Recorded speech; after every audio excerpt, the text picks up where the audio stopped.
Penghalang istiqomah banyak sekali ya. Tapi bisa kita simpulkan pada dua, yaitu syubhat dan syahwat, itu saja intinya. Kalau bukan syubhat, syahwat. Seorang tadinya istiqomah bisa berubah ketika terkena syubhat. Terkena syubhat ya. Tadinya rajin ibadah, tadinya dia khusyuk dalam sholat, tiba-tiba dikasih syubhat, dia ragu tentang adanya Tuhan.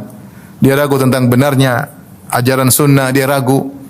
Dia buat ragu sehingga dia mengatakan hadis belum tentu sahih. Al-Quran oke, hadis tidak, dia menolak hadis. Banyak orang terkena syubhat. Apalagi dia baca perkataan orang liberal, ahlul bidah, sehingga dia terkena syubhat dan dia keluar jalan istiqamah. Dan demikian juga kembali kepada syahwat. Syahwat dengan berbagai macam modelnya. Ini juga penghalang istiqamah. Syahwat dunia, syahwat wanita, syahwat jabatan, syahwat politik, banyak syahwat ya. Sehingga dia keluar di jalan istiqamah. Dan semua hal itu syubhat maupun syahwat semua terkumpulkan di HP. Semua di HP. Lihat bagaimana orang berubah hidupnya dengan HP, banyak. Tadinya dia rajin baca Quran. Subhanallah. Tadinya dia rajin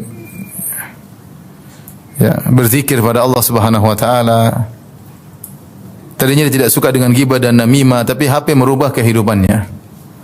Taib, kita lanjutkan. Saya katakan bahwasanya semua penghalang istiqamah terkesimpulkan pada dua hal, yaitu syubhat dan syahwat, dan semuanya terkumpul pada HP.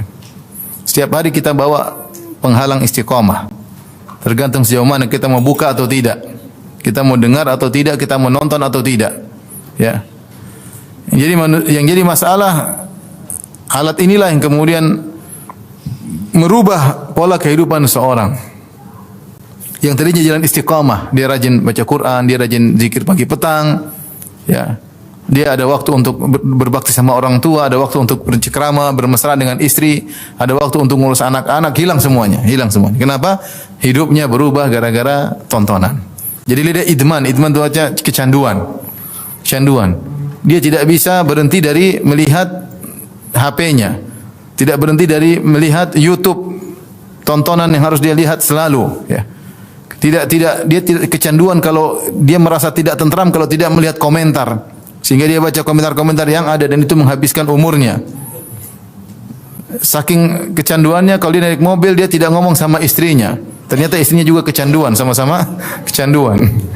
Sampai kecanduannya kalau pulang ke rumah satu tempat tidur, istrinya ketawa, dia pun ketawa sendiri. Anaknya nangis, dikasih alat juga anaknya akhirnya diketawa sendiri. Akhirnya bertiga ketawa sendiri di atas satu tempat tidur. Waliyadzubillah.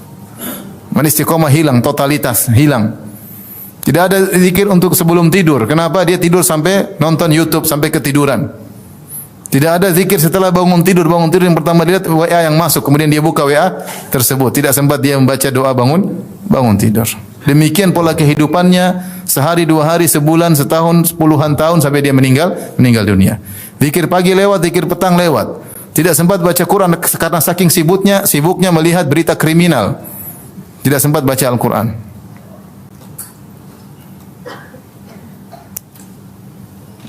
Inilah ya penghalang istiqamah yang paling utama, HP kita. Kita harus sadar akan hal ini sebelum maut menjemput kita.